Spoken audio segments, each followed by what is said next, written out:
yesterday the big story was Jalen Carter. He's got warrants out on a couple of misdemeanor charges. I know one of them was racing. I don't want to say what the other. I forget what the other one was, but he was involved in the accident. Actually, the female student analyst was actually driving the other vehicle. I thought it was the player that was driving the other vehicle, but she was apparently driving over 100 miles an hour when they crashed, and she and a player were killed right after Georgia won the national championship. And apparently Jalen was involved. Jalen put out a statement, said, "There's a lot of misinformation out there. I fully expect to be exonerated from these charges when all is said and done." We'll see. Obviously, wild speculation. When a warrant is out for the arrest, everybody's already decided that he's guilty. Everybody's already decided that he's fallen in. Everybody's already decided everything for Jalen Carter. We'll find out how it all works out. I believe what is going to happen is he's going to be charged with just being in the street race that happened. I don't think he's going to be directly involved with what happened to cause the accident, because that's now you're getting into manslaughter territory, and I have not heard anything about that. They didn't say that publicly.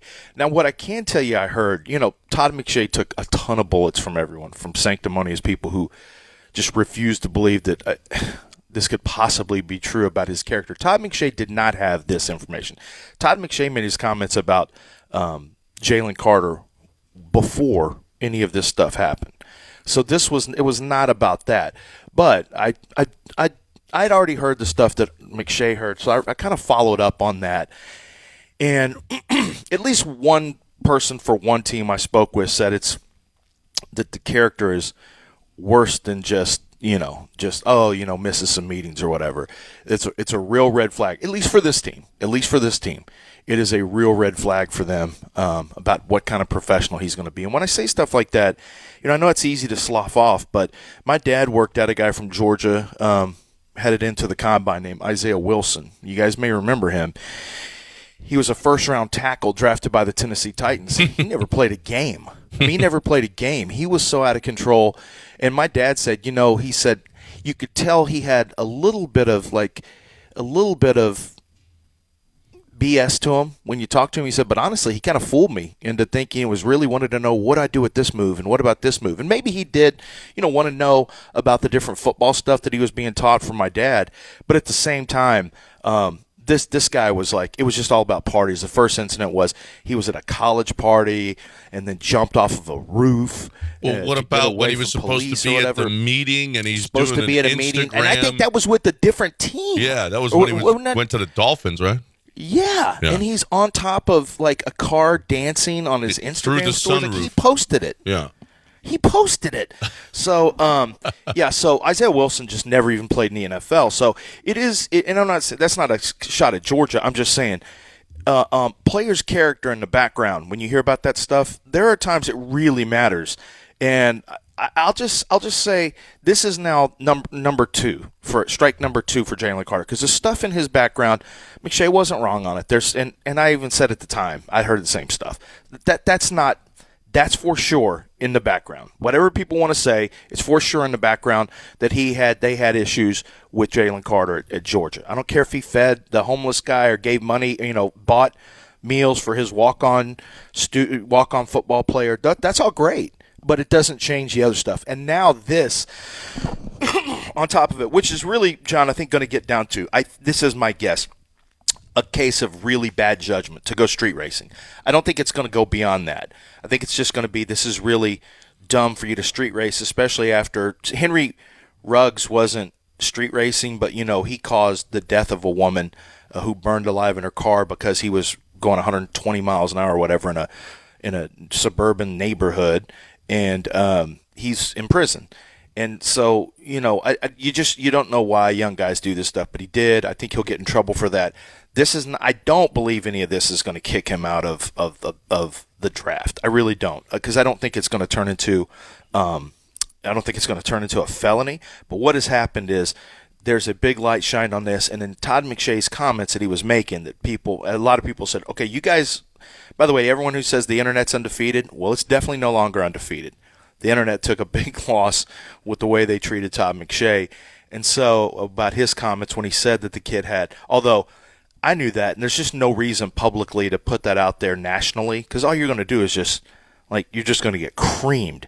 And this other stuff on Carter probably wouldn't have gotten out until around the draft, because that's usually what happens.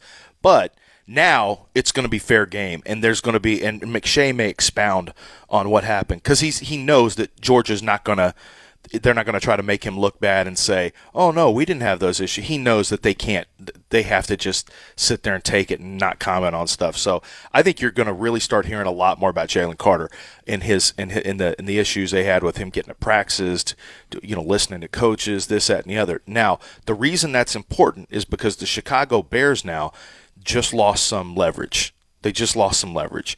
And a big player, depending on what happens with Jalen Carter, they can't take him one. They can't take him one, and they may not even, you never know. They may not even take him. So if they move back to 4, your concern is, okay, well, who's on your board? Do you like you better like Tyree Wilson a lot, you better like Will Anderson a lot, and you better pray that 2 teams, that the Houston Texans take quarterback, because if they don't, you could end up, because I'm telling you, Arizona is going to take a pass rusher. So if the Texans say, we'll take Will Anderson, if the Colts were to trade up, for example, and take Bryce Young, which I think it's going to be Bryce Young. Just listening to Ballard talk yesterday, I think it's going to be Bryce Young, but he didn't really give away too much. But he did say quarterbacks coming all, people ask him a lot of good questions that try to dig up information. So I think if the Colts moved up, it would be for Bryce Young. But I also don't get the sense. Now, we'll see if we can find what Ballard said about quarterbacks. But I think you're going to find this interesting, John. It kind of echoes what I had said after the Texans lost and people were freaking out. But if Bryce Young goes 1, then the Texans say, you know what? We don't like quarterback right here. We may wait until 12. And they were to go Will Anderson. Then Tyree Wilson probably goes 3rd. And the Bears are now stuck. And they have, we either take Jalen Carter, at 4, who we may have off the board for character purposes, or we trade again and let somebody come get a quarterback. And in that case, I think they would try to trade back again. So I think the reason this is Jalen Carter is an important story, it's important nationally to the NFL draft, but it's really important to the Texans because it may have just taken away some of the trade leverage that the Chicago Bears have if he is off the board for them.